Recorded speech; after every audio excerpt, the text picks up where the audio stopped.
Hi, Sam Volkering, editor at Money Morning Australia again. And what we're going to do today is we're going to have a bit of a quick chat about Bitcoin's scaling problem. Now, you might be wondering, what is a scaling problem? Well, if you have a look at this graph behind me, you'll see that this is the hash rate of the Bitcoin blockchain, of the Bitcoin network. And what you'll see is that over time, particularly from 2014 onwards, Bitcoin's hash rate has exponentially increased. And what that means is that's trillions of hashes per second. So the higher this number gets, the slower and the more congested the Bitcoin blockchain and network system is going to be. And that's a problem because the whole idea of Bitcoin is to be fast, efficient, low cost, unit of exchange online in the digital world for the masses. So right now, the whole idea is that with Bitcoin, if you had a few users, it'd be nice and easy, and this hash rate stays low, and it's nice and quick and easy to transact. But as millions and millions of people come aboard and join and become a part of the Bitcoin blockchain, then that figure just gets crazy high, and that slows it down, and that's a problem for Bitcoin. Now, the core of this is the block size. At the moment, Bitcoin's block size is just 1 megabyte. Now that's good for roughly 3 to 7 transactions per second. Now if you think about that, that's not great for when you've got millions of users trying to use this system. Ideally, what you want is you want the Bitcoin transactions per second to be somewhere up in the hundreds of thousands, perhaps even the millions if it can really reach the masses around the globe. So in order to do that, the Bitcoin community needs to find a way to basically scale, to make it bigger. And one of the suggested ways is to increase the block size from 1 megabyte to maybe 2 megabyte. But even then, that might not be enough, because if further down the track more people come on board, then maybe 2 megabytes isn't going to be big enough for the block size. So that's an issue that the Bitcoin community and developers of the Bitcoin network are really going through at the moment. It's creating a bit of a civil war.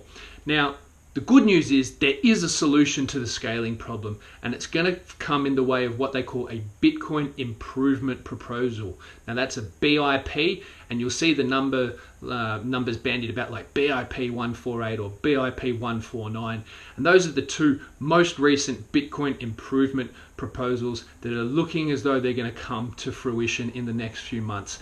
BIP 148 is looking to come online around the 1st of August this year, should the consensus of the network agree to it. And that's the other thing, in a decentralized system like Bitcoin, you've got a lot of people trying to improve the system, improve the blockchain, improve how it all works, and it's hard to find a consensus. So you need a majority of people, of miners, of nodes, of developers, all coming to an agreement, and that's not easy to do. But that's the beauty of a decentralized network. So we think that in the next few months, they're going to sort out their differences. We think it's just economically viable for everybody to come to an agreement. We think that if Bitcoin goes through a hard fork, which would mean splitting off into two, then that's not going to work for miners, that's not going to work for developers. You end up with two competing forms of Bitcoin, much in the same way that Ethereum went through a few months back, earlier in 2016. So it's a risk. Let's not skirt around that issue, that Bitcoin could go through a hard fork and split into two developer communities, into two different networks, and we might end up with two Bitcoins. That's a real potential risk that's on the card, so you need to be aware of that if you're looking to invest in Bitcoin and buy it.